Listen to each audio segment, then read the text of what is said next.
Good morning, everyone. We've been talking about expansions and expanding and trying to make the free zone expand and so forth. Now, I'd like to talk a little bit about what I consider the best method for getting it to expand. There are some sudden expansions that work. La, la, la, la, they work, but they're not as useful musically. And what we want to learn to do today is a little bit of crescendo decrescendo. If we go,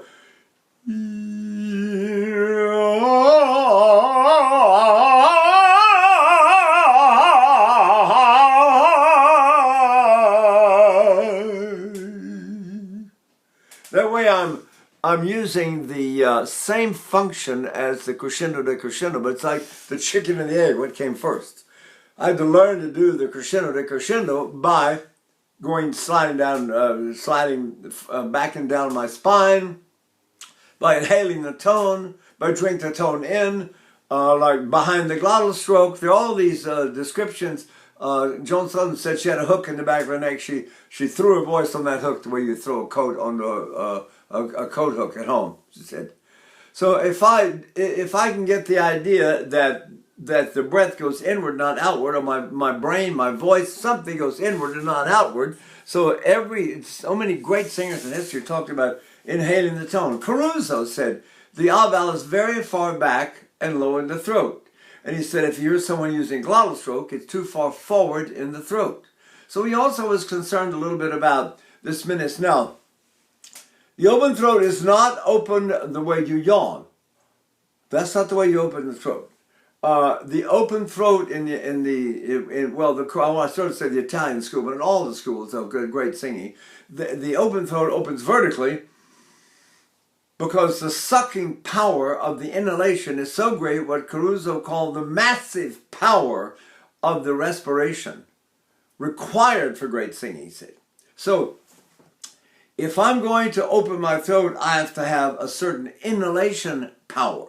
I must be able to go with some strength and some power. Some little kid comes in and has his lesson at age whatever, little kids, so 14 to 15, young person, to come in, and they go, ha, ha.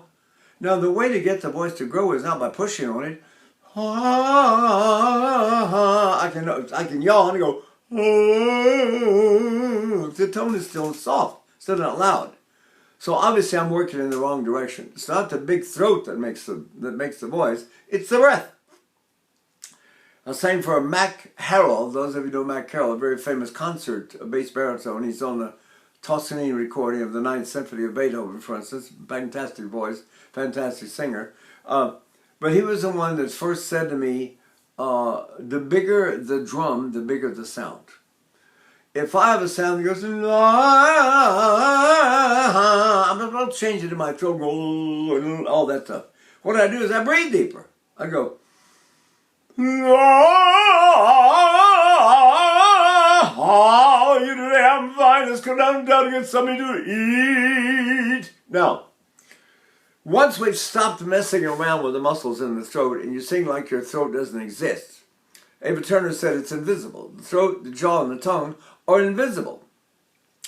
It was essential in the old bel canto school. There was no action in the throat, jaw, or tongue. That was rule number 1. No action in this section, period. If I do nothing, I've got to do something somewhere. So now if I don't use it here, I have to go down and use down below. And the best way to do that is, well, I won't say the best way, but one of the great ways to do that is by inhaling the tone. So someone like Cotogni taught Beniamino Gigli and Giacomo Ali Volpi, and also, what's her name, who taught Tibaldi, but taught them all to slide back and down. So if I go, now imagine I'm inhaling, slide, let my breath slide back and down my spine. I'm going,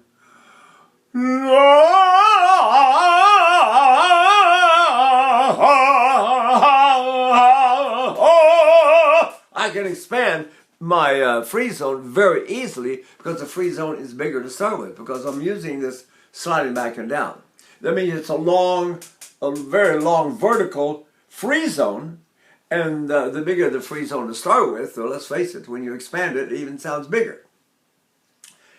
So the main thing that for young singers to be careful of is don't just blow air. There is no blowing of air. There's only incorporating space and using the air that's in the space. If I go, I've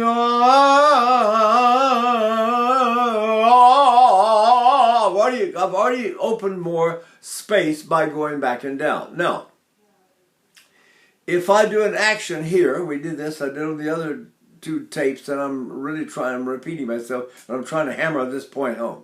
If I go yum, yum, yum, yum, yum, yum, yum, yum, blah, blah, those are actions up here. They cause reactions down there. So if I go blah, blah, blah, yum, yum, yum, they all cause actions up here, which cause reactions down there. Now, what is in between? If this is the action, and this is the reaction, what's in between? Nothing. So that's where I sing. That's my free zone. So I go, then we'll sing here. Now if I can enlarge that zone, I get a bigger free zone.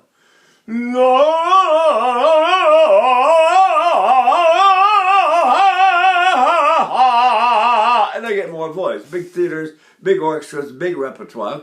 It's important. You must learn to sing, with a big tone, a big full tone, for hours and not get tired. It must not be tired or strenuous. It must never tire the throat, ever. There is no action in the throat. The throat is actually undoing and relaxing the whole time and opening vertically so that all the activity is down below, really. So once I establish these points of action, right? Hung, that's all in my nose. I can't sing there. It's in my nose. It's in my nose. The trouble with nasalities, it doesn't carry it. It doesn't sound good at a distance. It thins out as it goes. But if you can hear it, it sounds thin. But very often you cannot hear it when you sing with a big orchestra in a big theater. But if I go over this line, now I'm pronouncing my words this way so that my resonance moves from here in the false mask, I used to call it, to the true mask, which is here. So I go,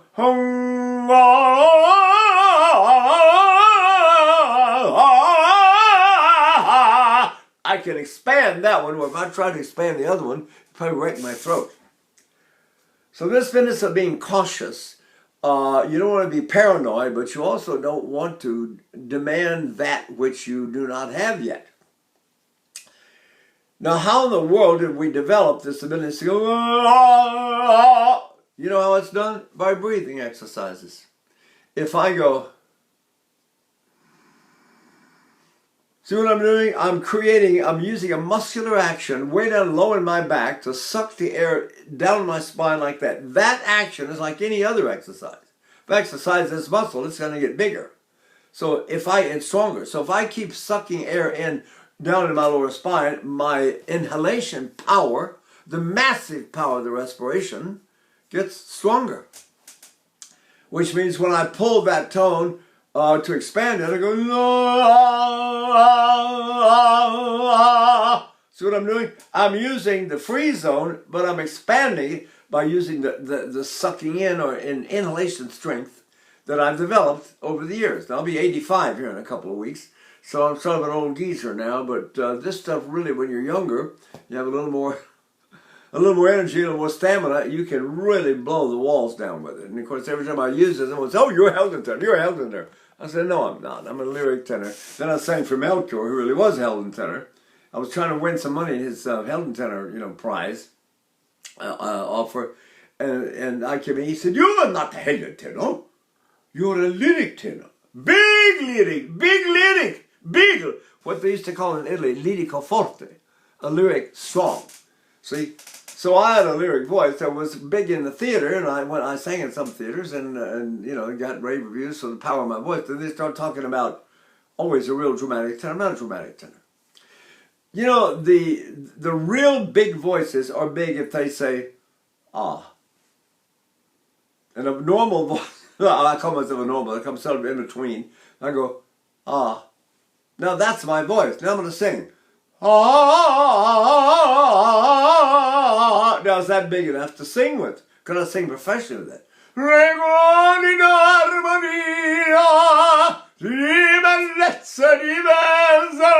All right. So somehow we long ago established that that was big enough to get up and sing operas, as long as they weren't Siegfried or Tannhäuser or Tristan. They offered me Tristan when I was 20. I mean, they offered me Othello in Wiesbaden, Hesse State Theater. It's a very big, important theater. They offered me Othello when I was 26. And I accepted. Tenors rush in where fools fear to tread. Let me tell you, you do. But now when I think about it, I'm glad I never sang it. I never sang the role. I did learn it, but with the piano, not with an orchestra. I realized afterwards I probably would have seen a vocal cord flying out there over the audience or something. Who knows? But anyway, we want to learn how to expand to our developed capacity. Some people, have been playing, like Fritz Wunderlich played French horn for 30 years. So he could expand his very light lyric tenor voice and make it sound like a full lyric and make it sound absolutely big and beautiful. He was a fantastic singer, by the way. Benny Melogili played saxophone, also for 30 years, right? So the idea is that if I blow saxophone all the time, I'm developing this squeezing and breathing and squeezing and breathing. And I get more and more natural. Let's call it natural. Natural, everybody hates that word. But the truth is that I will breathe more and bigger if I have to play long phrases on a reed instrument that's using up my air. You imagine your vocal cords are like a reed, and they're going to lose air. We are not supposed to sing breathy at all, right? I'm supposed to do this, which is... A,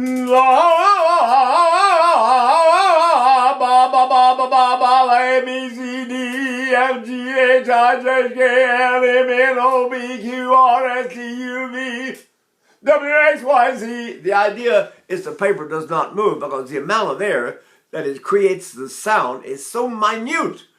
So, Gottlob Frigg, is the one who said, he tried to sing like Fritz Wunderlich. He said, you sing underwater and try not to make any bubbles. When I told the throat doctor that, about it, went crazy. That's the stupidest thing I've ever heard. But you know what? That's the way it feels. I don't want any air to come out here. So if I use the consonant P, P was a good one. Ba, ba, be, ba, ba, bo, bo. If I go pa, pa, pa, that's wrong. If I go ba, ba, ba, that's right. The bane of my existence for a couple of years was ch, so I'd go Chattanooga, choo-choo, right? This is about to blow my head off.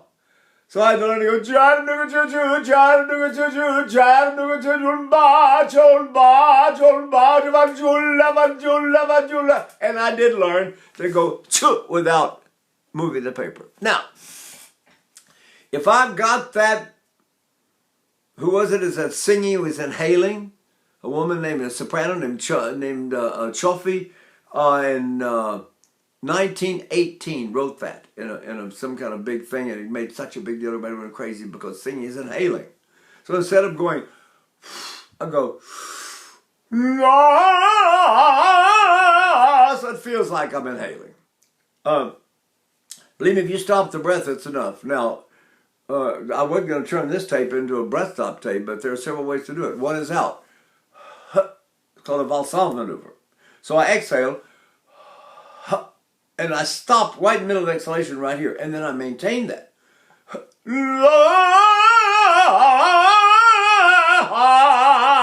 So I did not let the breath escape, or one hair's worth of it escape, past this point down here. They used to have a name for it. Il punto d'appoggio, the point of leaning. Lehman called it a breath stop. So I'm going to stop my breath. Right there. I can also do it inward.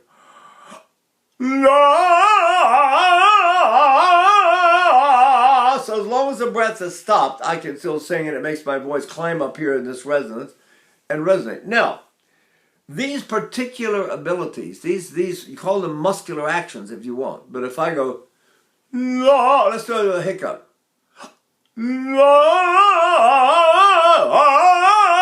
What is that? A monster hiccup? What is that? See? But if I want to make it bigger, suddenly, and particularly on the sforzando, but the crescendos, if I want to use them, I can get them that far and come back if I've developed my breath. But my breath must be developed in this inhalation process, so sucking in all those muscles that are sucking air into my lower back.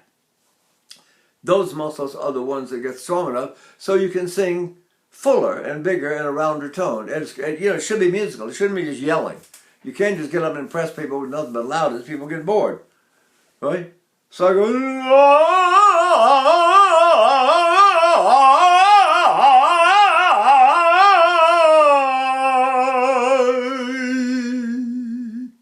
and the more I'm able to take it down to nothing, the more impressed people are. You get up and use your crescendo decrescendo in performances, and people just love it. It's hard to do because you need to be young, and you need to have very strong in your breathing, and you need to practice it a lot. And one of the greatest things I ever heard was U.C. Bierling singing Faust, and he went up and took that high C and started pianissimo and then crescendo to a great, big, beautiful, shining, glowing note, and then backed it up to pianissimo and then came back down. And you realize these are giants. These are masters. These are people, really great singers. Like you didn't hear Pavarotti, as great as he was, trying to do crescendo crescendos on high notes. That's another step toward being, the masterful technician. Pavarotti was a great singer. I loved him. But he wasn't U.C. Bierling. Bierling was very, very different and very special because he could do anything. Anyway, what I'm talking about today, I really want to bring up a couple of things. The dangers of trying to just sing loud. Well, you blow air and your throat can't stand it and you damage your throat. But if you can learn to enlarge your free zone, there is no air going out, so there's nothing to hurt your throat. The only thing that comes through here is air, and it's dangerous. It can wreck your voice. So I have to stop my air, and I always feel like that I'm doing this way. There's no air coming out. They asked Adelina Patti, who was supposed to be the only perfect singer that ever lived, how do you sing? She said, don't sing breathy. Well, if there's no breathiness in this tone, my vocal cords are safe. I'm not going to hurt them. The only thing that can hurt them is air slipping through. And there's a lot of stuff today being taught about covering. La, la, la, la. You be careful. You shoot the breath up there like that, and all of a sudden you wreck your voice. Or you can. The air is supposed to stay on the diaphragm and stay there. La, la, la, la. I don't have to go ha, ha, hoo, ha to get my voice under control. I just have to, and if I do this, la, la, why not work on my legato all the time? La, la, la. Why not do that instead of and shoot a lot of air up there? So air is your best friend or it's your worst enemy. Air makes the tone, just like any drum. A snare drum goes rat-a-tat-tat. And you take the head off the snare drum and put it on a big African drum, and it goes boom, boom. More tone, more overtones, more everything. More volume. So I only do a snare drum if I want that effect. And there are ways to sing like that. Let's say I blow my air out. Now there's no air in my body except that which is still squeezable. So I can go. Now the only way I can get my air out now is to squeeze. Not on my nose, but it does get more snarly sounding. See?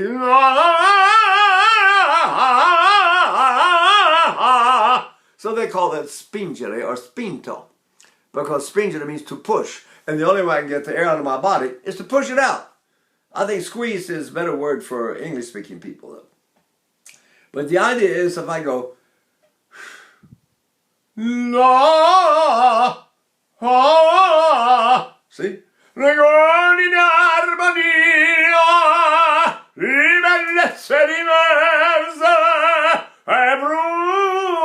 Floria, l'ardente amante mia. Can certainly sing that way. Why not? Well, it's not as pretty. Let's face it. Lyric means rounder and pretty, so to do that I need to be full of air all the time. So I spend my time, I'm going to breathe all day anyway, so I breathe down behind me. Now, if I get my free zones enlargeable, right? There was this famous dramatic tenor that sang in La Scala all during the war years. He did Otello and all those big monster operas. And he used to expand his pectoral muscles, he said. So he would sing like that. La, la.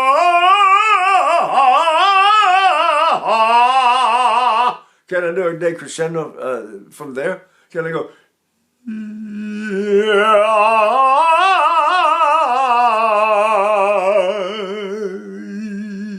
If I practice enough, I can probably do it, a number of different ways.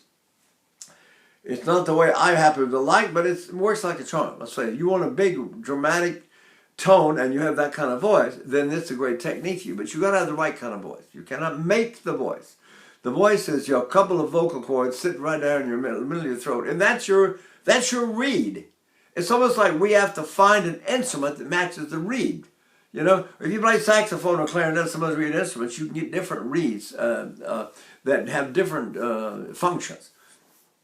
And some are more resistant to others. They're better for high notes than others. So you can talk to one of those players. They'll tell you what the difference is. But we can't change our reed. Our vocal cords are sitting there like that, and that's all we've got. So we've got to accommodate that with everything else. I've got to find an instrument, ideally, that matches my reed. So if here's my reed. That's my reed.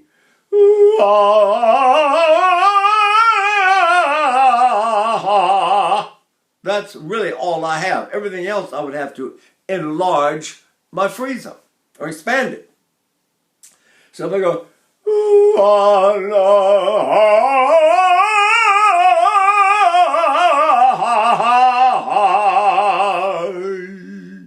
but you got to do this, I started to say with caution. You want to do it, though, without any escaping air at all. You may have to, as a beginner, if you do this for the first time, always use this.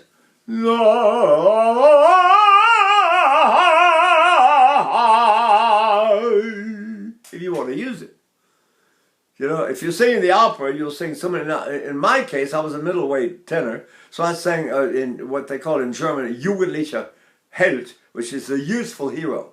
It was not the big hero, not Siegfried and Tristan and Tannhäuser, but things like Lohengrin and Meistersinger, Parsifal, those, and a lot of Freischütz, a lot of Carmen. I sang Carmen, I don't know, hundreds of times.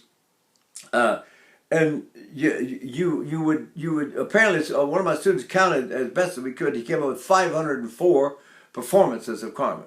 Now, I don't know if it's accurate, but it's somewhere in the neighborhood. You'd be sure, because he might have missed a few or left out a few or added a few. I don't know. But the point is, that was the number they came up with. But I know it was a lot of them. And it was all the standard repertoire. I sang a lot, right? But when you're doing this, and you need a power of declamation, what is the best way to do it without hurting yourself? Well, if you can enlarge your air box, your free zone, it's absolutely harmless, doesn't hurt a thing. If the air slips and comes up in your throat, it can wreck your throat. So the idea is to never, ever let the air come up and hit you. Might damage your nerve, and then you lose your voice forever. See? So how do I do? If I do something like, let's say, Cavalier Rusticana. See? I go,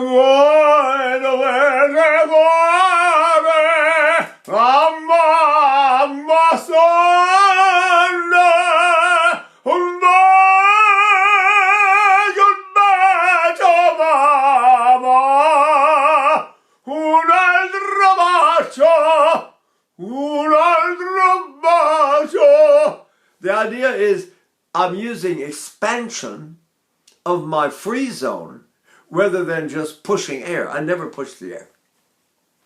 The air is dangerous. It's your best friend. It is a fabulous tool. You got a Ferrari, you need gasoline in it. But you have to be careful. You can't just stomp on the gas anywhere you are all the time. If there are other cars or people or something in the way, you can hurt someone. And mainly, maybe even hurt yourself. So the idea is to drive your car, this one, like it's a sports car. You don't drive it fast all the time, but sometimes there's a stretch of road where it's empty. In the middle of the night, I was just driving Germany all the time, in the middle of the night, traveling around. And I had Porsches, though. I didn't have Ferraris. But the Porsches You know, they were pretty darn. I had a 911S, and that was a fast one. And you drive real fast. If there was no competition and nothing on the road was dry and a full moon, right? But the idea is I'm not going to do anything that would endanger my throat, certainly not consciously. So if you expand, you don't push more air through your throat. You make a bigger, I started to say a bigger air box, a bigger drum. But how do you make a bigger drum? You really need to carefully locate where my free zone is. If I go, bob, bob, bob, bob, bob, there's the action. Bob, bob, now look and see where the reaction is. Bob, bob, bob, bob, there it is. Now, between here and there, there's nothing. So this is the area that I can sing. It's free. Then through expansion, I can enlarge that free zone. And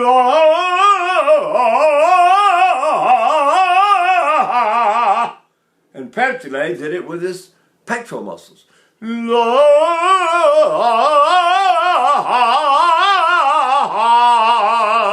So the idea is that you expand the air box, or whatever air box you have available to you, which I like to call the free zone because there's activity all around it. Some of you have to stop the breath. You can't just sing breath and just let air just pour through your throat. You'll wreck your throat. Any air that comes through here can wreck you, can ruin you. So we're always doing this. This is one of the oldest exercises in the history of singing, except they used to use a candle flame. And then when tissue paper got invented, people started using that. So because it's so much easier than the candle flame. But if I do that, ba ba ba ba ba ba ba ba, there is no movement, no loss of air, no nothing. So I would say, especially to young beginners, people that haven't done this much, practice a lot using this, and then go through the alphabet, make up words.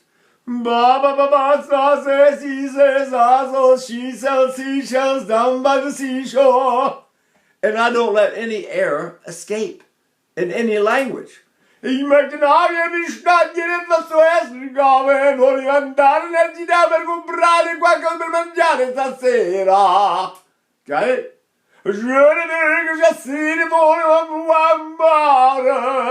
Right? The whole idea is, whatever you do, don't leak air. Period. Well, how can I sing if there's no air? Well, don't ask the doctor because he'll tell you it's impossible. But all the singers know, oh, are you kidding? We make great sound by being underwater and trying not to make any bubbles. That drives him crazy. Then you got to go, oh, if you're at the doctor's office. And you get, particularly if you're sort of close to him, because you see them so often around the theater and stuff. But I would go, I said, that's a trick. What are you doing? How is that possible? I said, I don't know. Don't ask me, I don't have a clue. I don't know. And then I would expand one. And he goes, and still wouldn't move the paper. And he would go crazy. Well, anyway. These are, just call them singer's tricks. Every singer has a bag of tricks that lets him survive. You think of Carmen, some of those operas, you've got, in the first act you have a duet with Michaela. Ma mère, je la vois, oui, je la vois, mon village, un souvenir d'autrefois, tout souvenir du pays. And it's not an endless, stupid duet about how much he misses home and all that. Anyway, and then it starts to get dramatic. Then in the third act, in the second act already, it's a different voice. All of a sudden I'm going, love, que tu m'avais jeté dans ma maison, right? Like je me presse à te me dire, à me dire. So it varies back and forth about giving more for a few phrases, then giving less for a few phrases. And then you get to the third act, it's like a Helden tenor.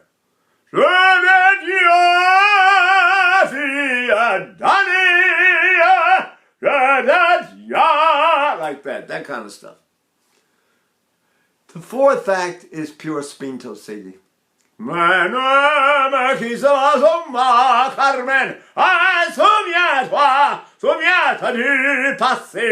now do the paper move. Do the paper move.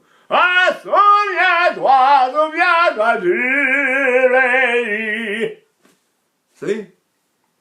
Carmen ile tozogora, wile tozogora zuyana, la la la la la. And I must throw in right here that I'll be 85 in a couple of weeks, and I still sing all day long, every day. My method of teaching is a sort of an old-fashioned one. I learned from from people in their 80s who had gone back, to the teens of 1900. Olga Reese, that I consider my main teacher, went to the St. Petersburg Conservatory when she was in 1912, when she was 16, and her teacher was the most famous soprano in Europe at that time. Her name was Alma Förström. She was one of the two superstars produced by Lamperti. Lamperti also had Marcella Sembrich, and she was the one who went into the West and sang the Metropolitan Opera, and she actually opened the first performance of the Metropolitan Opera.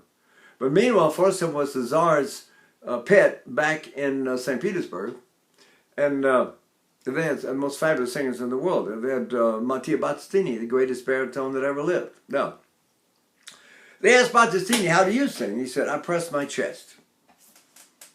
All right, now what does he mean? What do you press it with? What are you talking about? Where? Wow. So, but I showed you a while ago what they called the Balsam maneuver, which is this. So now we take the word press, and we're going to find our own amount of pressure. How hard do I press? Tetrasini said it's like leaning a ladder against the wall, the way you lean your air column over against your sternum. So she used the word lean. Very common later on in Italy that everybody used the word lean.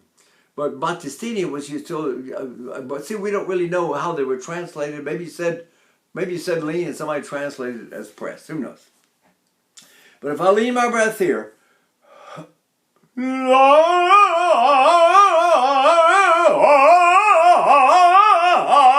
I can still expand my free zone because I'm leaning into the free zone. We go, big action here. It's not an M, is it? Not humming, is it? It's lip clamp. I learned that from Helge Rosbanger, right? Action, reaction. Where's the free zone?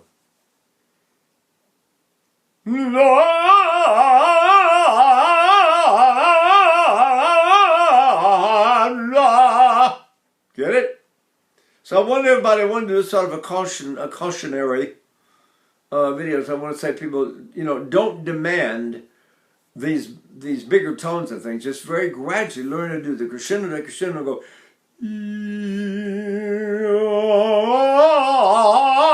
If you get the idea of having a free zone, in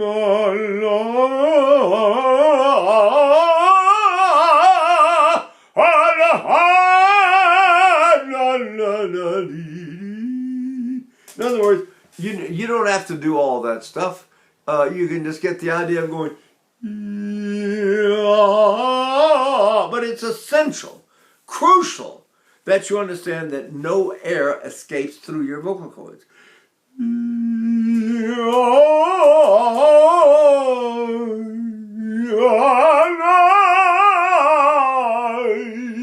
Either loud, neither loud nor soft, allows breath to slip through your vocal cords. Okay? So we'll call this expansion 3, right? Or free zone 3, expansion dangerous. I don't know what to call it. But anyway, you get the idea. I'm trying to get everybody to learn how to do it, but be very, very careful that you don't blow air out. Air never goes out. It always sort of feels like it's going this way. If I do the that's from front to back. I do it like that. So now I'm expanding front to back. Before I was expanding much more open in the chest or much more sort of into my lower back. If I do this one, like Delmonico saying here,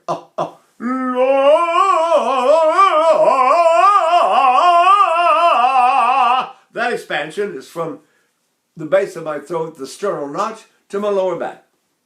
See? So here's action, and there's reaction. All right, that's enough confusion for one day. Okay, bye.